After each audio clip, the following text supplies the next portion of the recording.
Kwezi watukufu, ni upande wa Mana Rajabu, Yamina Mahakume na Mitsanu, Gamia Moelikuli Yashifana Matis, Samuelkas Yassoum.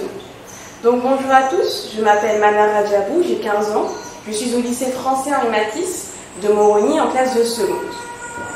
Aujourd'hui, ce qui m'a poussé à participer au concours ambassadeur-ambassadrice en herbe, je dirais que c'est la générosité envers mon lycée.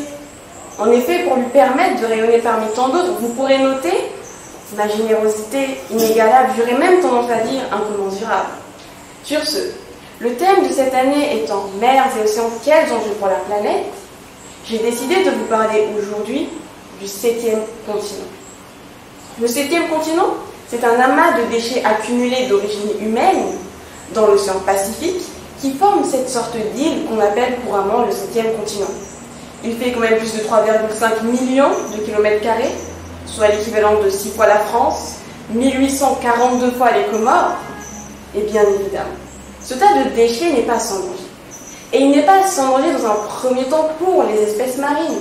Il n'est pas sans danger parce qu'elles peuvent ingurgiter ces déchets, s'étouffer et peut-être donc même en mourir.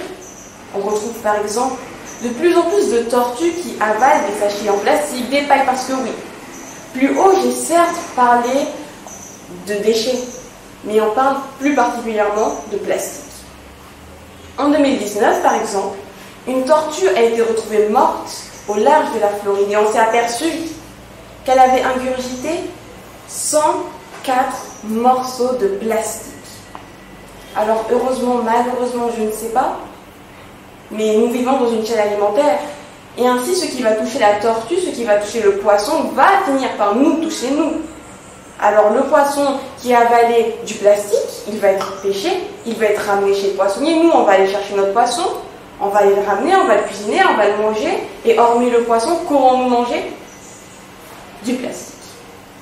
Nous n'avons guère besoin d'un doctorat pour comprendre à quel point cela est nocif. Baisse de la fertilité, impact sur le système respiratoire, augmentation des risques de cancer. National Geographic a mené une étude. Et concrètement, ils ont pris 114 espèces.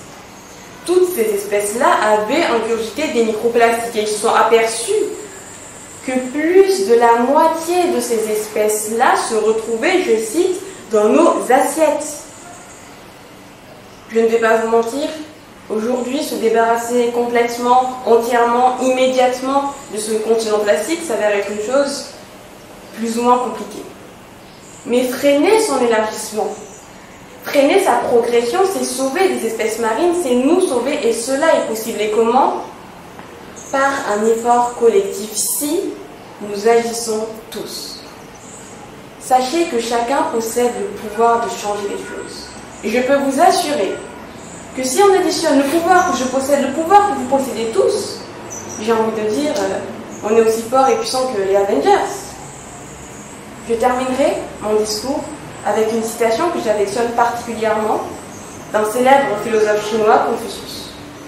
Confucius a dit « Celui qui déplace des montagnes commence par déplacer des petites pierres. » Je vous remercie.